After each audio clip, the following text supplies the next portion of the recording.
Good afternoon, children. We are explaining the physiographic unit of India. The next one is that the North Indian plain or the plains of North India. Which are the states including the North Indian plain or the plains of North India?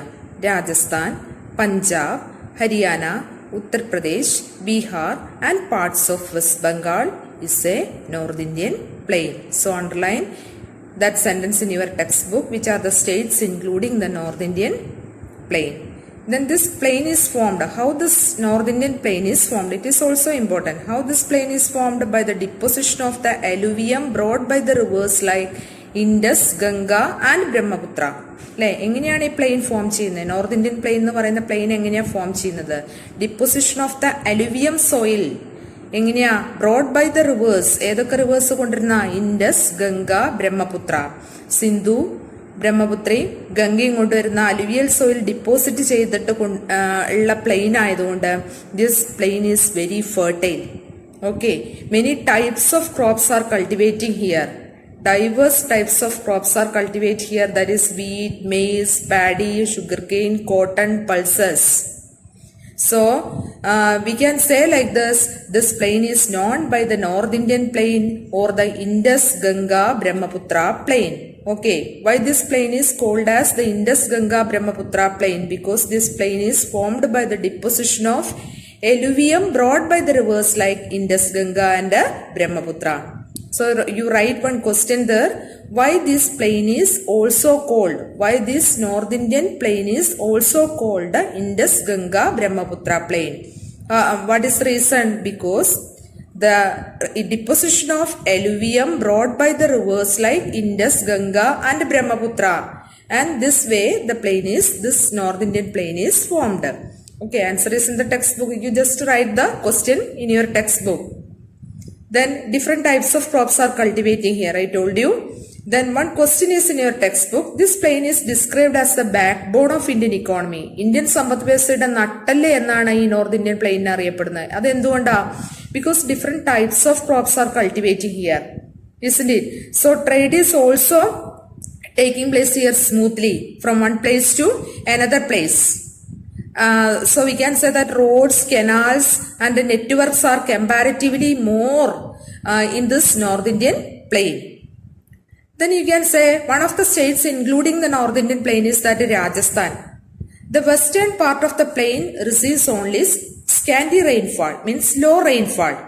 India, so hence most regions of the state of Rajasthan located in the northwestern part of this India, it is a desert. അല്ലെ? രാജസ്ഥാനെ കുറിച്ച് നിങ്ങൾക്ക് അറിയാം. അതുകൊണ്ട് തന്നെ എന്താണ്? ഒരു ഡെസേർട്ടാണ്. ഈ desert ഈ ഭാഗത്തെയാണ് നമ്മൾ എന്ത് വിളിക്കുക? മരുസ്ഥലി എന്ന് വിളിക്കുക. രാജസ്ഥാന്റെ പ്രത്യേകത എന്ന് പറഞ്ഞാൽ receives only scanty rainfall, means low rainfall. അത് ഏത് ഭാഗം? The western part of the plain. North Indian പ്ലെയിന്റെ വെസ്റ്റേൺ പാർട്ടിൽ എന്താ ലഭിക്കുന്നതെന്ന് പറഞ്ഞാൽ it is only scanty rainfall. അല്ലെ? കുറച്ച് മഴ മാത്രമേ ലഭിക്കുന്നുള്ളൂ.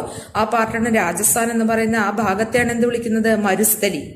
Okay, while the neighboring states cultivate wheat, maize and the like, and the chief crops of Rajasthan ഏതൊക്കെയാണ്? ജോവർ ആൻഡ് ബാജ്ര. അതിന്റെ പിക്ചറൊക്കെ കാണാൻ നിങ്ങൾ നെറ്റിൽ ഒന്ന് അടിച്ചു നോക്കുക കേട്ടോ. ജോവറും ബാജ്രയൊക്കെ എങ്ങനെയാണെന്നുള്ളത് അപ്പൊ നിങ്ങൾക്ക് മനസ്സിലാവും. രാജസ്ഥാനിൽ വളരുന്ന ക്രോപ്സുകളാണ്, അല്ലെ, വളർത്തുന്ന ക്രോപ്സുകളാണ് that is jowar and bajra. These crops only requires low water. അല്ലെങ്കിൽ എന്താ പറയാ? These are the crops with low water requirement for their growth. അവരുടെ വളർച്ചയ്ക്ക് എത്ര മാത്രമേ ആവശ്യമുള്ളൂ? വളരെ കുറച്ച് വെള്ളം മാത്രമേ ആവശ്യമുള്ളൂ. അതുകൊണ്ട് രാജസ്ഥാനിൽ വളരുന്ന ക്രോപ്സ് ഏതൊക്കെയാണ്, അല്ലെ, ഉണ്ടാക്കുന്ന ക്രോപ്സുകൾ ഏതൊക്കെയാണ്? Jowar and bajra. Okay children, the next physiographic unit is that peninsular plateau. Or in your textbook you can see through the plateau. അല്ലെ? പ്ലാറ്റ്യൂ എന്ന് പറഞ്ഞാൽ നമ്മളെ നോർത്തേൺ മൗണ്ടെയിൻ റീജിയനിൽ തുടങ്ങിയതാണ് നമ്മുടെ യാത്ര. എന്നിട്ട് നമ്മളിവിടെ എവിടെ എത്തിയപ്പോ? That is a peninsular plateau. Which are the states including the peninsular plateau?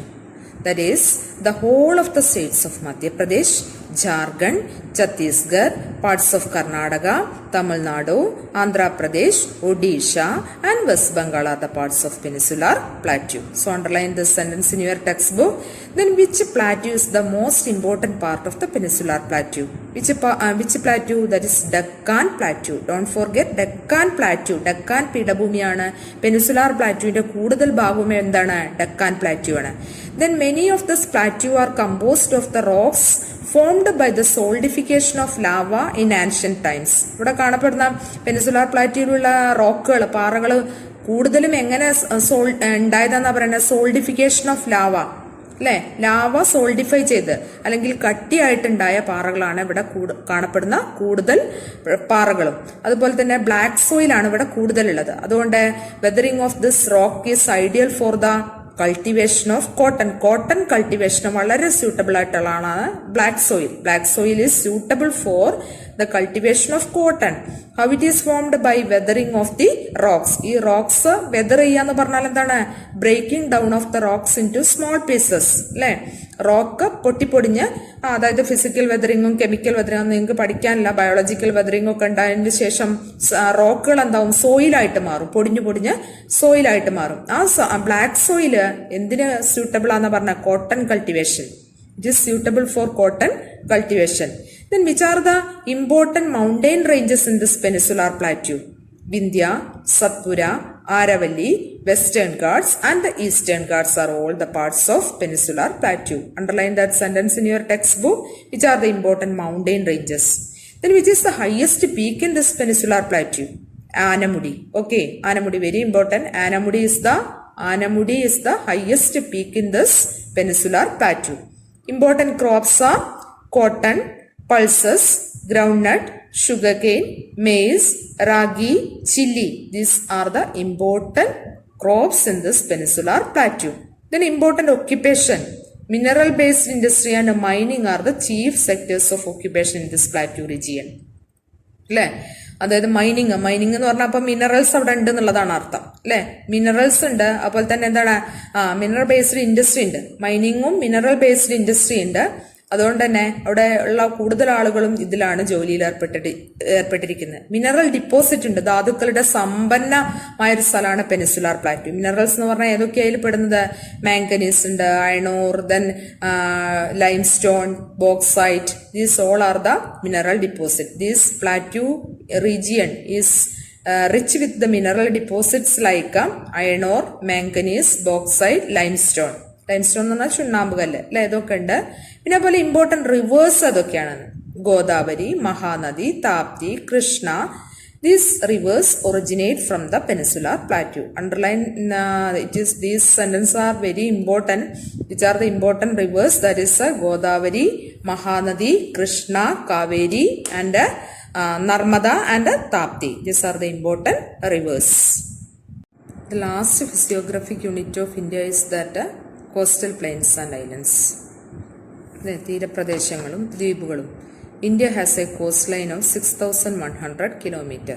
നമുക്കറിയാം വൈറ്റ് കളറിൽ കാണപ്പെടുന്നതാണ്.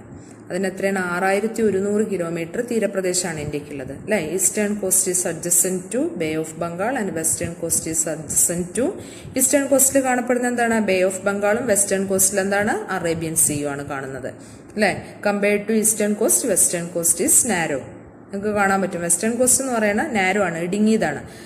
ഈസ്റ്റേൺ കോസ്റ്റ് ഒന്നും കൂടി എന്താണ്? വിശാലമാണ്. അതുപോലെ തന്നെ കേരള കോസ്റ്റിൽ ഇഷ്ടം പോലെ തന്നെ ബാക്ക് വാട്ടേഴ്സ് ഉണ്ട്, കായലുകളുണ്ട്. അതും ഏതിന്റെ ഭാഗമാണ്? കോസ്റ്റൽ പ്ലെയിനിന്റെ ഭാഗമാണ്. പാഡിയും കോക്കനട്ടും ആണ് important crops. Paddy and coconut are the major crops of this western coast. അതുപോലെ തന്നെ പാഡി ഇമ്പോർട്ടന്റ് ആണ് എവിടെ? ഈസ്റ്റേൺ കോസ്റ്റിലും. Godavari and Mahanadi basins in the eastern coastal plain, അല്ലെ? Paddy is the prominent on Krishna, Godavari and Mahanadi basins in the eastern coastal plain. Coastal plain തന്നെ ആയതുകൊണ്ട് important occupation എന്തായിരിക്കും? Phishing ആയിരിക്കും. അടുത്ത ഐലൻഡിനെ കുറിച്ചിട്ടാണ് പറയണത്. നിങ്ങൾക്കറിയാം ആൻഡമാൻ ആൻഡ് നിക്കോബാർ ഐലൻഡ്സും അതേപോലെ ലക്ഷദ്വീപും. ലക്ഷദ്വീപ് ഐലൻഡ്സ് എന്ന് പറഞ്ഞാൽ കോറൽ ഐലൻഡ്സ് ആണ്. Lakshadweep islands in the Arabian sea and Andaman and Nicobar islands in the bay of Bengal, അല്ലെ? എവിടെയാണ് കാണപ്പെടുന്നത്?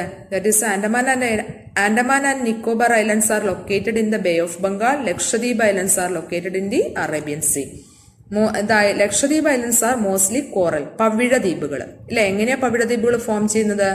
കോറൽ ഐലൻഡ്സ് ആർ അല്ലെങ്കിൽ corals are formed by the accumulation of calcium compounds സെക്രട്ടഡ് by the coral polyps, tiny marine organism found in tropical ocean. Tropical ഓഷ്യനിൽ കാണപ്പെടുന്ന ഒരു തരം സസ്യങ്ങളുടെ അവശിഷ്ടങ്ങളൊക്കെ അടിഞ്ഞുകൂടിയിട്ടാണ് എന്തുണ്ടാവുന്നത്? ഈ പവിഴ ദ്വീപുകൾ ഉണ്ടാവുന്നത് അല്ലെ, പവിഴങ്ങൾ അടിഞ്ഞുകൂടുന്നത്. അപ്പൊ ലക്ഷദ്വീപിൽ കൂടുതൽ നിങ്ങൾക്ക് അതിന്റെ ചിത്രം കാണാൻ പറ്റുന്നുണ്ട് അല്ലെ. ലക്ഷദ്വീപ് കൂടുതലും എന്താന്നാ പറഞ്ഞ കോറൽ ദ്വീപ്സ് ആണ്, കോറൽ ഐലൻഡ്സ് ആണ്, പവിഴ ദ്വീപുകളാണ്. എങ്ങനെയാ ഫോം ചെയ്യുന്ന? അക്യുമുലേറ്റ് അക്യുമുലേറ്റ് ചെയ്തിട്ട് അടിഞ്ഞുകൂടിയിട്ടുണ്ടാവുന്ന പറഞ്ഞത്. എന്തടിഞ്ഞുകൂടിയിട്ടാ? Coral polyps, tiny marine organism അടിഞ്ഞുകൂടി ഉണ്ടാവുന്ന, അതായത് ചെറിയ ചെറിയ സസ്യങ്ങളുടെയും ഒക്കെ അവശിഷ്ടങ്ങൾ, ജന്തുക്കളുടെയൊക്കെ അവശിഷ്ടങ്ങൾ അടിഞ്ഞുകൂടി ഉണ്ടാവുന്നതാണ് കോറൽ ഐലൻഡ്സ്. അല്ലെങ്കിൽ ലക്ഷദ്വീപ് ഐലൻഡ്സിൽ കൂടുതലും എന്താണ്? കോറലാണ് കാണപ്പെടുന്നത്. അപ്പൊ 4 ഫിസിയോഗ്രഫിക് യൂണിറ്റ് നമ്മൾ ഇതിൽ പറഞ്ഞു. ഒന്ന് നോർത്തേൺ മൗണ്ടെയിൻ റീജിയൻ, ഒന്ന് നോർത്ത് ഇന്ത്യൻ പ്ലെയിൻ, അതുപോലെ തന്നെ ഒന്ന് പെനിസുലാർ പ്ലാറ്റ്യൂ, അതുപോലെ തന്നെ coastal plains and islands. So our physiographic unit is finished. Next is that rivers of India. Children, next rivers in India. You can see one picture there. That is, the picture above is the Varanasi town on the banks of river Ganga. അല്ലെ, എന്തൊരു ക്രൗഡാണ് കാണപ്പെടുന്നത്. ആളുകള് അങ്ങോട്ടും ഇങ്ങോട്ടും പോകുന്നുണ്ട്. What could have been the influence of river Ganga in the evolution of Varanasi town? ആ വാരാണസി ടൗണിന്റെ അടുത്ത് തന്നെ, ഈ ഗംഗേന്റെ തീരത്തായതുകൊണ്ട് തന്നെ വാരാണസി ടൗൺ ഒരുപാട് ഡെവലപ്പ് ചെയ്തു. പോപ്പുലേറ്റഡ് ആണ് അല്ലെ, നിറയെ ജനസംഖ്യയുള്ള, ഒരു സ്ഥലത്ത് നിന്ന് മറ്റൊരു സ്ഥലത്തേക്ക് പോകാനും അല്ലെ, ജലത്തിന്റെ ലഭ്യതയും എല്ലാം കൊണ്ടും തന്നെ വാരാണസി ടൗൺ എന്താണ്, വളരെ ക്രൗഡ് അല്ലെ, ജനസംഖ്യ കൂടിയ സ്ഥലമായിട്ടുണ്ട്. അപ്പൊ നമുക്ക് റിവേഴ്സിനെ 2 രീതിയിൽ ക്ലാസിഫൈ ചെയ്യാം. We can divide the reverse in India into 2. One is that perennial rivers or Himalayan rivers. Second one is that non-perennial rivers or peninsular rivers. See, the important sources of water in North India are Indus, Ganga, Brahmaputra rivers. The rivers that originate from the Himalayas are known as Himalayan rivers. What is meant by Himalayan rivers? The rivers that originate from the Himalayas. ഹിമാലയത്തിൽ നിന്ന് ഉത്ഭവിക്കുന്ന നദികളെയാണ് നമ്മൾ എന്ത് വിളിക്കുക? Himalayan reverse എന്ന് വിളിക്കുക. അവ ഉത്ഭവിക്കുന്ന എവിടുന്ന? Clad mountain. These rivers R originate from the snow clad mountains. അതുകൊണ്ട് തന്നെ എന്താണ്? ഒരിക്കലും വെള്ളം വറ്റില്ല. അതുകൊണ്ടാണ് വറ്റാത്ത നദികൾ എന്നാണ് പറയാ, പെരിനിയൽ റിവേഴ്സ് ആണ്. പക്ഷെ ഈ non perennial rivers or peninsular rivers എന്ന് പറഞ്ഞാൽ എന്താണ്? That is the rivers originate from the peninsular plateau അല്ലെ. പെനിസുലാർ പ്ലാറ്റ്യൂ എന്ന് ഒറിജിനേറ്റ് ചെയ്യുന്നതിനെയാണ് പെനിസുലാർ റിവേഴ്സ് എന്ന് വിളിക്കുക. ഏതൊക്കെയാണത്? That is Godavari, Mahanadi, Krishna and Kaveri and Tapti. These are the non perennial rivers or peninsular rivers. These rivers are rain fed. മഴയുള്ളപ്പോൾ മാത്രം വെള്ളമുള്ള നദികളെയാണ് നമ്മൾ എന്ത് വിളിക്കുക? Peninsular rivers or non perennial rivers. Because these rivers R originating from the peninsular plateau. You got it, I think. Then you can see one table there. That is rivers flowing into Arabian Sea and rivers flowing to the Bay of Bengal. You write the answers there. Rivers flowing to Arabian Sea. അപ്പുറത്തൊരു മാപ്പ് of India ഉണ്ട് അല്ലെ, റിവേഴ്സിന്റെ ഒരു മാപ്പ് കാണുന്നുണ്ട്. അതിൽ ഏതൊക്കെ reverse ആണ് Arabian സീയിലേക്ക് പോകുന്നത്? നർമ്മദ, താപ്തി, ഇൻഡസ് ആൻഡ് സബർമതി. ഓക്കെ, നർമ്മദ, താപ്തി, ഇൻഡസ്, സബർമതി. ഇനി അറേബ്യൻ സീയിലോട്ട് പോകുന്ന പറഞ്ഞു. ഇനി ബേ ഓഫ് ബംഗാളിലോട്ട് ആരൊക്കെയാ പോണ? Mahanadi, Godavari, Krishna, Kaveri, Brahmaputra, Ganga. Okay, these rivers are flowing into Bay of Bengal. Soil types in India. Soil plays an important role in making India an agricultural country. Different types of soil can be seen in India, and it helps for the growth of diverse crops. Diverse soil types helps for the growth of diverse crops. Diverse means different. Different types of soil helps for the different growth of the different types of crops. ഏതൊക്കെ soil കാണാൻ പറ്റുന്നുണ്ട്? Alluvial soil ഉണ്ട്, black soil ഉണ്ട്, desert soil ഉണ്ട്, laterite soil ഉണ്ട്, mountain soil ഉണ്ട് അല്ലെ. നിങ്ങൾക്ക് ആ മാപ്പ് ഓഫ് ഇന്ത്യയിൽ കാണാൻ പറ്റുന്നുണ്ട്. Some dots are given there. So you write the answer there. Alluvial soil is given there. Black soil, desert soil, mountain soil, black soil, right there. Okay. Alluvial soil in the North Indian plain. North Indian plain la soil alluvial soil. നമ്മൾ ആദ്യം പറഞ്ഞു deposition of the alluvium brought by the rivers like Indus, Ganga, Brahmaputra. അവിടെയുള്ള alluvial soil എന്താന്നാ പറഞ്ഞ? It is fertile. So our river valley is rich in alluvial soil having a long lush agricultural region. അതുകൊണ്ട് തന്നെ അവിടെ എന്താണ് കൃഷി കാർഷിക പ്രവർത്തികളിലാണ് കൂടുതൽ ആളുകളും ഏർപ്പെട്ടിട്ടുള്ളത്. കാരണം സോയിൽ എന്ന് പറയുന്നത് ഇറ്റ് ഈസ് വെരി ഫെർട്ടൈൽ. ഇനി ബ്ലാക്ക് സോയിൽ എവിടെയാണ് കാണപ്പെടുന്നത്? അത് പെനിസുലാർ പ്ലാറ്റ്യൂല. നമ്മൾ പറഞ്ഞു കോട്ടൺ കൾട്ടിവേഷന് സ്യൂട്ടബിൾ ആയിട്ടുള്ളതാണ്, ഷുഗർ കെയിൻ. ഇനി റെഡ് സോയിലോ? Red soil and laterite soil are other important types of soil in the plateau region. Plateau റീജിയനിൽ കാണപ്പെടുന്ന വേറെ ഇമ്പോർട്ടൻറ്റ് ടൈപ്സ് ഓഫ് സോയിലുകളാണ് ഏതൊക്കെ? That is red soil and laterite soil. Though less fertile, these soil types of used for കുറച്ച് എന്താണ് fertile അല്ല, എന്നാലും വളമിട്ട് കൊടുത്താൽ എന്താണ് സപ്ലിമെന്റിങ് വിത്ത് മാനുവർ. മാനുവർ ഉപയോഗിച്ചാൽ, വളം ഉപയോഗിച്ചാൽ ഈ സോയിൽ എന്താക്കാൻ നമുക്ക് ഫെർട്ടൈൽ ആക്കാൻ പറ്റും. അതുപോലെ തന്നെ irrigation is essential for agriculture in the dry soil of Rajasthan desert. Rajasthan ഡെസേർട്ടിൽ നമ്മൾ പറഞ്ഞു ഡ്രൈ സോയിലാണ്, അതുകൊണ്ട് ജോവറും ബാജരയൊക്കെയാണ് അവിടെ കൾട്ടിവേറ്റ് ചെയ്യുന്നത്. കാരണം ലോവർ വാട്ടർ റിക്വയർമെന്റ് മതി. അതുകൊണ്ട് തന്നെ അവിടെ എന്താന്നാ പറഞ്ഞത്? അതുകൊണ്ട് കുറച്ച് ഇറിഗേഷൻ ഫെസിലിറ്റി ഉണ്ടെങ്കിൽ ഒന്നുകൂടി എന്താക്കാം? ഫെർട്ടൈൽ ആക്കാം. Mountain soil is found in the densely forested mountains region. Mountain റീജിയനിൽ കാണപ്പെടുന്ന സോയിലാണ് മൗണ്ടെയിൻ സോയിൽ എന്ന് പറയുന്നത്. It is rich with humus content. ജൈവ അവശിഷ്ടങ്ങൾ കൊണ്ട് വളരെ സമ്പന്നമാണ് ഈ മൗണ്ടെയിൻ സോയിൽ എന്ന് പറയുന്നത്. Which are the important types of soil?